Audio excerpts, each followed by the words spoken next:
I think our society, and men in particular, don't see porn as causing as much potential problem as it may be. Even if they aren't, quote, addicted, it could also be they're turning their desire, they could be pointing their desire towards their wife, the woman that they said I do to, which I always make the analogy. You made a commitment to this person. You said, you can't sleep with anybody but me, and that yet you turn away and you're sleeping with your computer, right? So to speak, and she's sitting in her bed by herself, probably crying. Hey guys, welcome back to another episode of the TPM show. I am greeted by two very special guests, and you guys are going to absolutely love this conversation. I have Josh and Mo with me today. Mo, you've known from the episodes previously. If you haven't seen those guys, write that name down so you can go back and search. Josh is one of our key advisors here at TPM, helping men through the guidelines and the process to help them get their marriages better. Guys, thanks so much for being here. Yeah, thanks for having us. Yeah, I don't feel like I did you justice in the introduction as I was thinking about that as we go through, but it's so hard because you guys spend so much time working with the men in the movement and even people that don't come in. One of the things I love about both of you is your passion, right? Of just really serving men to their highest levels, whether they come through the activation method or whether they're just not the right fit. They always leave after talking to the two of you individually or collectively becoming better people. So thank you guys for all that you do. Yeah, it's super awesome to be a part of this movement. And Mo and I were just chatting in the main house just outside the studio here about what makes a team member is that kind of desire to keep on it. Like we're on calls with guys all day, and then I'm in the kitchen cooking bacon, and I'm listening to the podcast that you guys just did on intimacy, and you know we want to be in it. Right? Yeah. We want to serve, and we want it for ourselves. We want it for our wives. We want it for our kids, and we want it for all these men out there, because we've been out there alone, and it's tough. It is. And I've been there too, my friend. Absolutely. Well, you guys have a really interesting conversation topic that you wanted to bring to the table. I'm really looking forward to this topic because it's not one that we cover very much, but yet it comes up time and time again. All the time, yeah. So I'll let you guys kick it off. Josh, why don't you start for us? Yeah. So a big part of my journey to becoming a powerful man was realizing the power that pornography had over me. Mm-hmm. And so that's been a journey that I've been on since I was age 9. So I was exposed to pornography at age 9. And from the get-go, it was secrecy. It then became a crutch. Mm-hmm. It then became, how do I deal with anxiety? How do I deal with anger? How do I deal with rejection, boredom, can't sleep, want to sleep? All of these things, it became the go-to, right? And it became the primary tool. And I used it because it worked, and men use it because it works. Sure. Like it gets you that short-term relief. And then, of course, that then evolves into patterns, into belief systems, into values, into coping mechanisms. And then later on, when I discovered alcohol and marijuana, I was just like, well, these are great. Yeah, they work too. They work too. Yeah. And so I went headlong into those, and that was 10, 15 years of my life that was chaotic, to say a word. Mm-hmm. So, and again, like you said, it's this underground dynamic that is always at play in some way, shape, or form. And from the woman's perspective, from the man's perspective, even the children, like it's this unspoken kind of rot that sits in society at every level. And we're just oblivious to it. I was part of another men's movement, and I was working with one of the lead coaches there. And this guy has over 15 years of experience, specifically in addiction, cocaine, the heavy ones, the kind of substance ones. And I said to him, I really don't feel comfortable with how I relate to pornography. And he was like, oh, like what kind of porn are you into? He didn't see it at all. And this is a coach trained in all of these modalities. Mm-hmm. And it lies underneath so many of the problems that we see with men. Yeah. Absolutely. Well, I think it's interesting, and I'll come to you in a second here, Mo, because I would love to get a perspective from a woman's perspective as it is. But with pornography, what I think is addiction in particular is there's so much shame around it. Yeah. Whereas alcohol, there seems to be less shame because it's a little bit more socially acceptable. As an example, as two men will get together, and women might be the same way, we might talk about what we drink or even smoking pot or what have you, but we don't talk about what porn we watch, right? Or what things we're into in that sense. That's just taboo in most Western societies. Yeah. Yeah, and I think it's worth making a distinction And because it's so undiscussed, there's very little, men have a very limited ability to address their dependency. And so what I don't want is for the guys that are listening to think like, oh, okay, well, that's bad and wrong, so I must just stop that. And it's there for a reason. You have to find out why you're using it. Yep.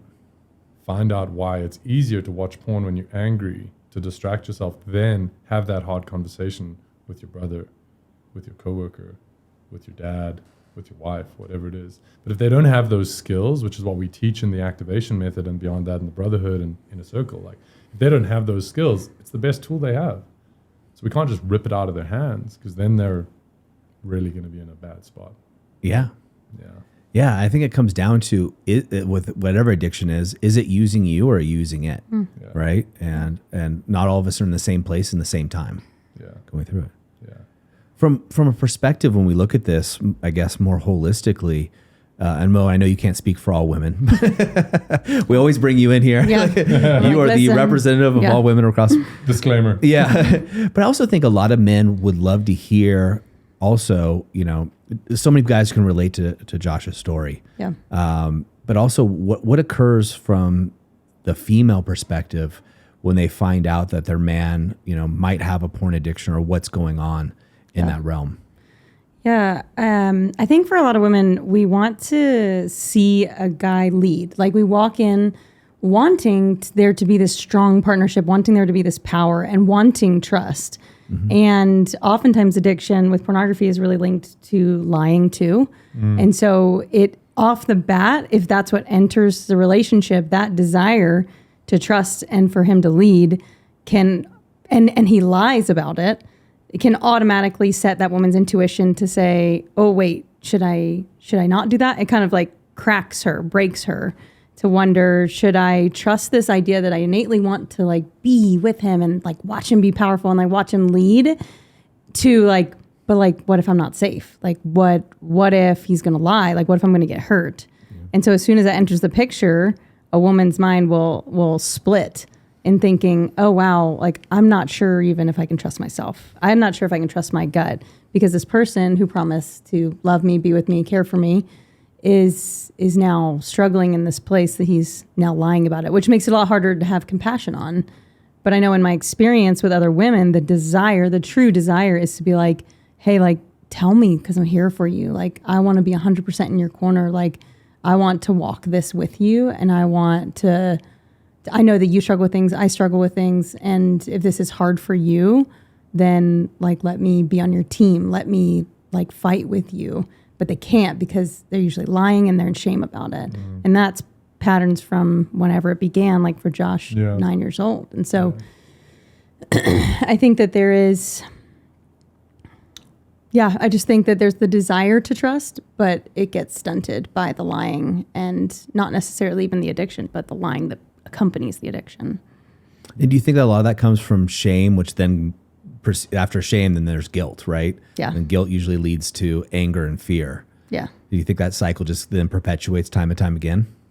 Yeah, for sure. I mean, there's what I came to understand about my relationship with pornography and the way and the role that my wife took in that was inherently what happens with addiction, all addictions and pornography in particular, is that you're numbed and you're hypersensitive. So it's this paradox where you're numbed, which means you need more and more aggressive pornography that turns you on. And at the same time, you're hypersensitive to any stimulus that it might be around the corner, because it's there below the surface, like clawing at you, right? So in that process of numbing, you numb your own feelings. You numb the seriousness of it, right? And then you buy into what the world says. It's not serious. Everybody watches porn. It's no big deal. My dad used to get it in a brown paper bag. That's not my story, but that's the perception. And so then when our wives break down and they get emotional and they tear themselves to pieces and, what is it about me? Why don't you, all the ways in which men have told me that this happens, we have to realize that the wife is representing a part of ourselves that is so stunted that we can't hear that part that's crying out.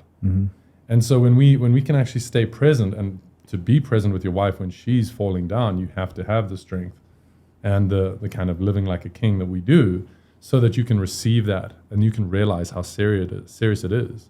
Because Because when you know it's serious, then you take it seriously. Then you develop the skills. So then you don't need it. And then when you don't need it, then that trust is returned to your relationship, and your wife can then respect you and just follow you in your strength, and you get to soar, which is amazing. So it's this dynamic of your woman when she breaks down, to not go, just don't overreact. It's just porn. Like, just come on, just chill out. It was one time. All that story is your defense around the seriousness of this thing and how it's destroying your marriage, you know? So it's quite a thing to accept that.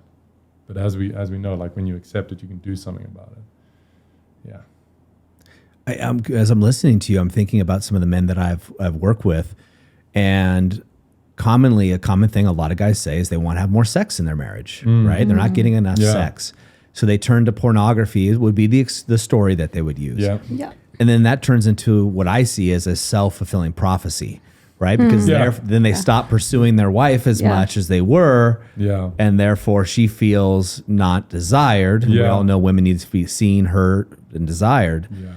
And so therefore the bedroom becomes a sexless oasis, if you will. Yeah. That's the tragedy. It is. Yeah. It is. And I think men don't see that pattern coming up. Yeah. If you don't mind, talk about, you've been so generous sharing your story. When you discovered that this was a pattern that wasn't serving you to your highest level, is the way I always look at things, how did this transform your personal life and or your marriage? Yeah, so I love that saying that Mo continue reminds us about, and the guys that she works with, is, you know, what got you here won't get you there. Yep. So there's layers to my recovery, right? There's kind of stop the bleeding in the ER, and that was working, you know, with a trusted source, like a coach, where you can unpack and understand. And for me, that was writing out the narrative of every memory I had of pornography and where I used it, why I used it. So really going in to the data and trying to figure this thing out. So intellectually just figuring it out. Part of that was also just doing research. Like, what is pornography? Yeah. How big a part of society is it? How much money is made out of it? What do the performers feel about it? What are all these aspects of pornography? Let's become a porn expert. Like, I'm just a consumer.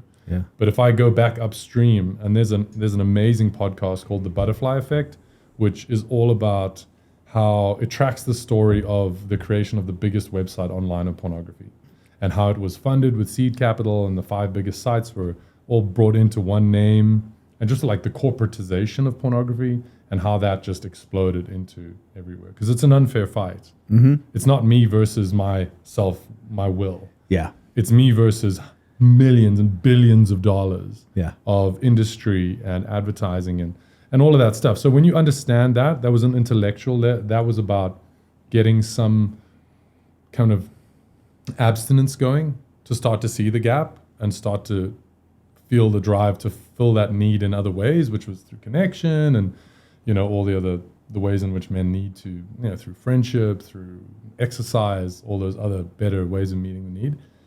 So that was kind of layer one. And then you're moving into kind of like, what is sobriety in terms of pornography? It's not just not watching porn.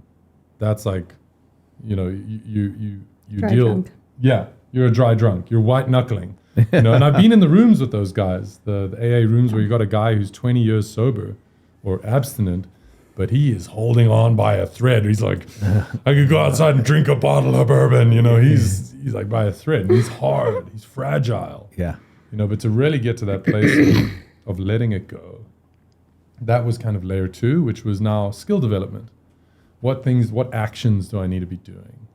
Cool, I need to meet my testosterone needs in the gym. I need to meet my intimacy needs with closeness with my wife. I need to, you know, talk about the fact that, you know, whatever, all the relationship stuff. So that's phase 2. And then phase 3 for me was very much a spiritual journey. That was very much about, you know, going to God and just saying like, hey, just can you take this from me? And I think what's important for guys to understand is that there are consequences. If you've been watching porn for 15, 20 years like I was, there are consequences. I still have intrusive thoughts that come in the most inappropriate moments. And that is a consequence that I have to live with. It doesn't trigger me. It doesn't, bring me to shame and all those things. Like now I just kind of laugh it off because I know why it's there. But those are kind of the 3 layers that I went through in my journey. And it's been about 5 years since I've felt the compulsion to look at pornography.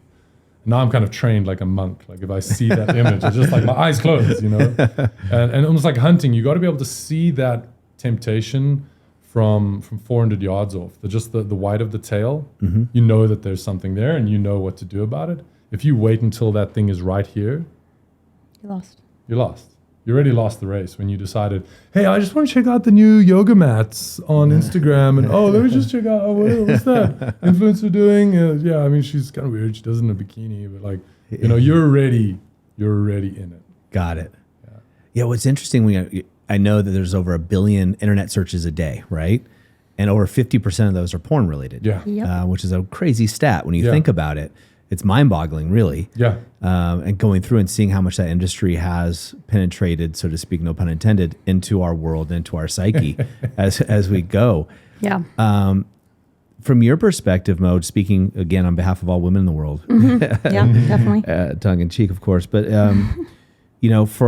for a woman to witness this, I would imagine that becomes a life of quiet desperation and of helplessness. Would that be the case that a lot of the women you think would feel that way if they're not feeling desired by their husband? They know their husband's turning elsewhere to an outside source for their fulfillment. And yet I got to imagine the women aren't fulfilled. Yeah. The opposite of addiction is connection. So you can imagine when their husbands, what I hear from a lot of women is when their husbands are engaging in pornography and they're addicted to it, it's not just like while they're addicted, they're not connecting. It's they've taught their body what connection is. They've taught their mind what connection is, and it's not with them. And women feel conversations. We talk about that all the time. Men hear them, women feel them. And so women can feel that, and it's devastating. Just the pain of feeling like the only person that I'm given permission to connect with doesn't want to connect with me. So I'm going to speak totally from the pure woman side, because it's hard for the men's side not to jump in and be like, but I get it. It's a pattern and it's dealing with trauma and it's dealing with hurt. And I want to justify that side. But just for a moment, I'm just going to kind of lay it down because I've just counseled so many people in the sphere, that both the addicted and the betrayed. And so it's hard not to see both sides. But if I'm just pulling out the women's side, it's extremely horrifying. Just to know you're sitting in a room with someone who's not really there. And you are at every moment when you walk into a grocery store, you're thinking, okay, how do I not go down the magazine aisle because he might look at something? Or how does that woman who's coming in the distance, I have to make sure that we turn the corner now. So it's your whole life is transformed. When you figure out that your husband is addicted, you can feel there's a woman who I knew who said that her husband told her that even when she'd go out to get the mail, he would be on his phone trying to find it because it was the only time he could get freedom from her. And so just then that woman in every little action of going to get mail, walking out to pick up the kids for 5 minutes, that every moment is, I have to get home to make sure that he's not looking. And the reality is it's not in your control, right? So, and it's not about you. That is the true reality, is that the pornography is his thing and that's for him to work on. It's for him to do. But for her, it's more about how do you find that connection and fulfillment within yourself, so you're not constantly looking at someone who can't give that to you. Who he can realistically be for you in addiction will never be what you want and need. And so I think that just the pain from the woman's side can be invalidated so frequently, because it's well, I told you that I did it, so why can't you just be thankful that I confessed it? Now you're getting mad. So why are you getting mad? Now I'm never going to tell you. And it's just great. So now your honesty is based on my emotional reaction. And that's what we talk about, the guys going into deer mode and being reactive. And that just kills all emotional safety. So not only now are we dealing with a pornography issue, but we're dealing with an emotional safety issue on her side, which is really what it's always about. It's what we talk about over and over again. But yeah, there are consequences, not just within the man's life, but there are consequences in a marriage's life. Like even if your husband has viewed pornography for 5 of your 6 marriage years, then hey, guess what? 7th year, you're not going to be like, oh, you've been 2 years sober. It's like, no. There's still that 5 years of trust that was broken. And so it's just not that easy. And getting through that, there's lots of things that we can do within the activation method to get a guy there to where she can come to see that he is worthy of forgiveness. But it's not an easy battle alone. Yeah. Yeah, when I hear that, what I'm thinking about immediately comes to me, Mo, is as a husband, right? And I look at husband, protector, provider to the base, like that's the basic assignment. It's not like the extra credit. It's the basics. Yeah. And now when I'm hearing you say that, now I'm picturing a woman who's in constant fear. Yeah. Constant worry and fear about her husband, what's going to happen. And then immediately what comes to me, now you have a household that's anxious and is fear-laden. The kids are going to feel that so much. And they may not understand why. They may not know why. Yeah. But they're going to adapt that to their own ways of finding comfort, right? And the wife, instead of taking care of the family and nurturing the family, not to say that all women do that, but bell-shaped curve, most women are going to be more nurturing in a relationship. Her energy is taken out. Like, and the man who's probably, quite frankly, bitching and complaining about what she is doing or not doing is really causing a lot of these actions to happen. Yeah, and in that management, she's managing him. Yep. Yeah. Which means he's lost leadership. Oh, yeah. Which means he's running around like a good boy, watching the porn when she checks the mail so that he can be a good boy. Yeah. And then, overcompensating with the money so he can be a good boy, get that gold star, so that he doesn't have to change himself, so that he feels justified to keep this unholy vice that he thinks he can't live without.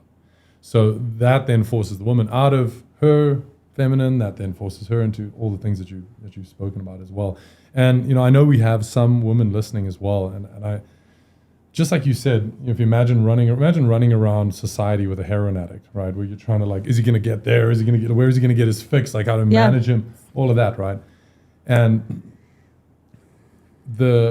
one of the most powerful things a woman can do in this situation is to hold that boundary. You need to choose, Doug. You need to choose. You either get me or you get porn. And only when they can love their husbands with that fierce boundary, it's like how we get guys into rehab, right? And I've had the closest of relationships where that has been the case, where it's like, listen, we're not playing this game anymore. I don't care if you think or you don't think you are or you're not. Like, we're telling you that here are your choices. Yep. Which choice do you want? We're okay. I mean, we will accept either. We're not okay with either, but we will accept either choice. You're still in control, but we want you to know that your decision will have these consequences. And then the hardest part is carrying it out, and to actually send that message. Because, that's the guys we talk to. Oh, she served me papers. Oh, she's asked me to move out. She finally stood up and said, you have to choose. It's either this or it's that, so that the guy can see. Well, and this is why, we talked about this a lot. We talk about it a lot. Over 70% of divorces are initiated by the woman, and it goes up to 90% if the woman's got a college degree or higher. And she's given the guy the warning signs for years, typically, and he's gone, it'll get better tomorrow. I'll hope it gets better later. She'll calm down. Yeah, or it's been good for a little bit, and it's been up and down, and not realizing that, she needs to find that emotional safety somewhere. Now, it could be with her kids, it could be with her parents, could be with another man as well. Phone. Or the phone addiction, doom scrolling. And just to come back to that before we go too far, the abstinence becomes the good boy behavior. It's been 2 weeks. Give me my star. Oh, yeah, I could see that. Mm-hmm. And he hasn't done that inner work. Putting it then on her to tell him he's enough. Oh, yeah. It's been 6 months. That's sexy, isn't it? Aren't I good? Yeah. That's really interesting. One of the things I love this conversation, guys, so thanks for bringing it to the table. Is we talk so much about other types of addictions. And I think our society and men in particular don't see porn as causing as much potential problem as it may be. Even if they aren't quote addicted, it could also be they're turning their desire, or they could be pointing their desire towards their wife, the woman that they said I do to. Yeah. Which I always make the analogy. You made a commitment to this person. You said you can't sleep with anybody but me, and that yet you turn away and you're sleeping with your computer, right? Yeah. So to speak. And she's sitting in her bed by herself, probably crying. Yeah. I think there's a difference between process addictions and substance addictions. And this is a process addiction, which is why it gets overlooked. Because technically, in the diagnostics, it's not a technical term. And so, but when you think through process addictions, that means there's steps to it, right? So you're not just addicted to the pornography, you're addicted to the steps involved in it, which is where you totally change the energy of a space, which is why it affects the woman so much. So basically, he starts to, like 2 days before, it can be up to that long. Like there's a ritual that they will go into where they will look at porn in 2 days. And wow. Yeah, it's insane. And so he could start pulling away from her or starting a fight purposefully so that he can get the distance, so that he can have the reason to feel hurt, so that he can go back to his addiction, right? So it's not my fault. It's not my fault. We had this fight, and you know, like, or he will ritualistically, when he goes on business trips to a hotel room, set up the remote a certain way, set up the beds a certain way, touch like the sheets. Anyways, you get the idea. He creates an environment. Yeah. Right. And so within a process addiction, it's not just you're alone, I look at porn and then it's gone. You've done something, whether you realize it or not, on the front end and back end, that is a process that she feels into. It's why there's so much codependency with this addiction, because she can feel it on both sides of it. The shame on the end and the getting ready for it on the front end. And that's when she spins out of control and she starts screaming at him because she knows it's about to happen, because she can feel it in her gut. And then he gets what he wants and he can look. And then afterwards, she's responsible for repairing his shame because he feels guilty that he did it. And then she feels like she has to take care of him, i.e. she starts leading, he loses the leadership. And you see how it's so damaging and destructive. Like, it's not just porn. It is all the stuff on the environment that a man creates on the front end and back end of that has them totally lose leadership. And it's purposeful sabotage. Interesting. Yeah. So interesting because we were talking earlier about objectification. Obviously, there's the it makes sense. You're objectifying the woman on the device. You're objectifying, your wife in contrast to that. But what I'm hearing from you here is that in the process, she's objectified because you're deciding to drive that way home. You're deciding to set up that play date. All these processes that on the front end, the guy is doing. And a part of that is manipulating his wife like a pawn. He's objectifying her because he's trained into that. And I think that ties into, just the practicalities of what porn does to you. Where you just... Trance. That objectification. I've never heard it described like that, Mo. So I really appreciate that. Like, I see how the man is then just using his wife, just like he's using the porn. He's using... and that's what she feels. And she's like, that's not okay. I'm a sovereign being. I'm a sovereign human. And here you are using me for your feeling, which is, now all of a sudden we're not talking about porn, right? Like, that's serious. That sounds very, very in depth. Yeah. And again, it gets to me, sorry to interrupt you, is the children are watching all this. Yeah, and they're absolutely. They're learning, hey, this is how a good relationship should be. Yeah. And they're going to carry this on and manifest it in their own way, later on in their lives. Yeah. And I think what I'm going to say this because it's obvious to us, but it's probably, hopefully will drop for some of the guys. The man becomes the child, and now the woman's got another friggin' kid she's got to take care of in the house. And it's a big kid that throws the biggest tantrum. Yeah. Right? That is in charge of her safety, so to speak. Yeah. Right? And so now she's no longer safe. Yeah. She feels like she has to manage another kid, and this kid is even more disruptive than the other kids. And then it's just not sexy. And it comes into this vicious cycle that repeats itself over and over again. Yeah. And so, I think some men, because they've denied how serious it is for themselves, I think that's a great doorway. Yeah. Actually spend a little moment on the kids. Because that, when we talk to a lot of guys, part of what we do is as we help them make the decision to join the activation method is like, okay, well, what's going to happen if you don't figure this out?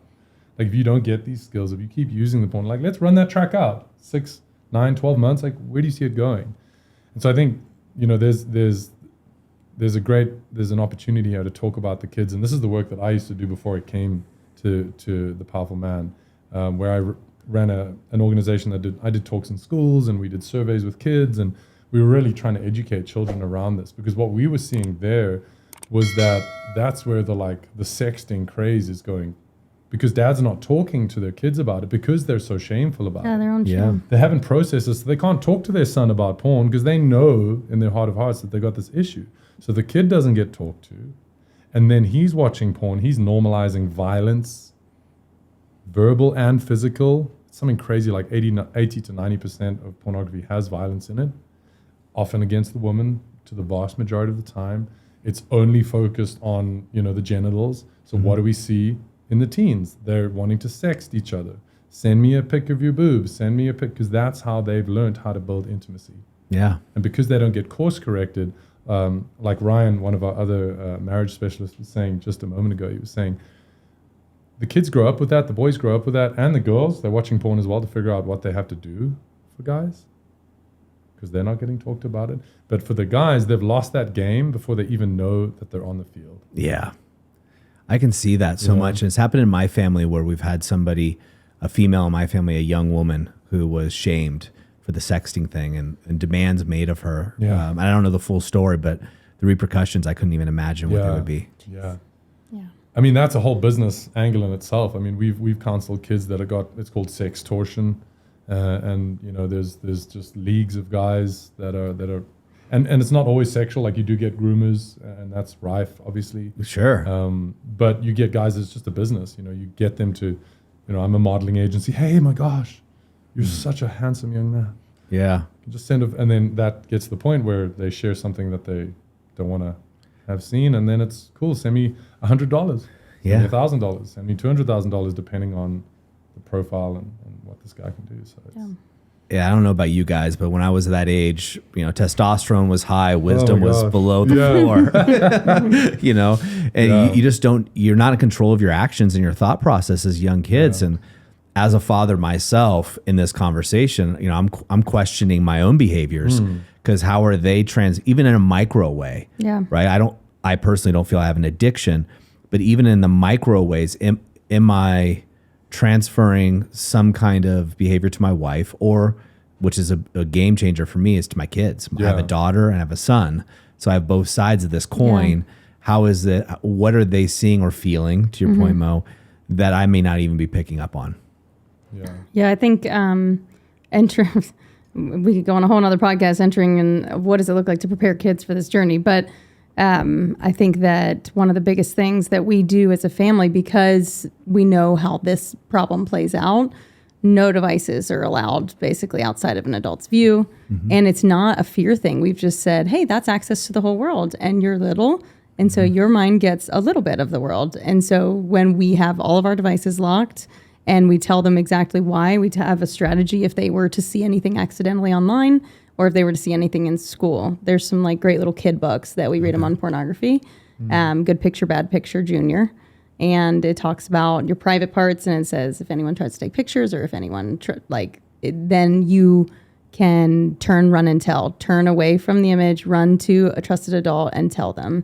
And I watched my kids get asked by other trusted adults, what would you do if you ever saw an image? And they all said it. And they were 9, 7, and 4 at the time. Yeah. Yes. And so, it was just mom win. Heck Yes, yeah. absolutely. Yeah. And so it's just it's not, and they've learned it not as it's bad. They've learned it as it's reportable.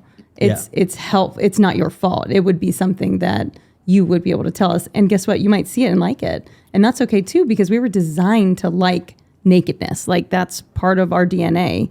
It's in certain contexts that we were designed to like it. Yep. And so just telling them nothing is a no. It's just there's a certain context for it, so that it doesn't create shame around it. So we don't have kids becoming adults, doing it in secret and in shame, because the reality is there is pleasure there. That's why people keep doing it. And that pleasure is reserved for a context. And so just explaining that to our kids keeps the dialogue open, keeps naming private parts by their actual names is huge in case of sexual abuse at any time. So a kid can report on their actual private parts. And so But it's funny, when I've learned some of this, they tell you to look in a mirror and say the words penis and vagina without like smiling or changing your face, just so you can like get it out to them and not look silly. Yeah. Not look like you're hiding something. Because a lot of times our parents never talk to us about it, but we're having to talk to our kids about it. So we don't know what to do. And so it's just like learning, how do you say that comfortably so that they don't feel as awkward as you did as a kid if your parents tried to come to you and talk to you about it. Sure. We talk about it all the time in my house. Yeah. Like that way. And, what can you repeat those books again? One more Yeah, time? Good Picture, Bad Picture Junior. Yep. There's a one for a little bit older kids called Good Picture, Bad Picture. The first one has the option of giving the word pornography in it to the kid or not. The second one is a lot more in detail. And then there's All About Me is another little kid book, like illustrated, cute little books. And there's a few more that I can think of maybe. I'll throw one into the pile because I know other dads are listening to some moms, but Diggery-Doo has got a series and they have one too. And as a dad, I love reading those books because they rhyme. So I feel really smart doing it. I'm going to change gears again, if that's okay. So what advice would you guys give to a man that's listening to this going, crap, maybe this is something I need to look into? Yeah, I mean, number one, it's kind of ironic because it's kind of what the kids stop, turn, and tell. Yeah. Like, stop doing what you're doing. Turn to someone that you can trust. Obviously, we're trained in this. Our team at the Powerful Man, and talk to them about it. Figure out if what is it holding you back from? What is it costing? Do that stage one, that rational understanding. Ideally, you're going to join the activation method or a program where you can do stage two, and that action. What are the actions we need to take? What's the skill up? What's all of that? And then I think it's also to mention for those guys out of there that they're aware of this. Maybe they've toned it down a lot, but there's still, they're okay with just the little bit that's there. And I guess the invitation for them at that stage three, and maybe this is more kind of the brotherhood or the inner circle guys, it's like, think about this life force. What are you doing with your life force? What seeds are you putting out into the world, and where are you putting them? You can take that metaphor wherever you want to go, but that's a fact, right? There's a deeply spiritual side to, and this is my perspective, to sex, to our creative forces. And if you're okay with wasting away some of that, like, well, what's that holding you back from? What would happen if you channeled that into your marriage, into your business, into your relationships, into your exercise? I mean, there's lots of stories of pro athletes. They have a very specific relationship with, their orgasms and their sexual kind of process, because it is important. So if you're wanting to be that elite athlete version of a dad, elite athlete version of a businessman, elite athlete version of a man, like, think into it. You're looking for that 10% or 5% everywhere else. Why wouldn't you look for it here?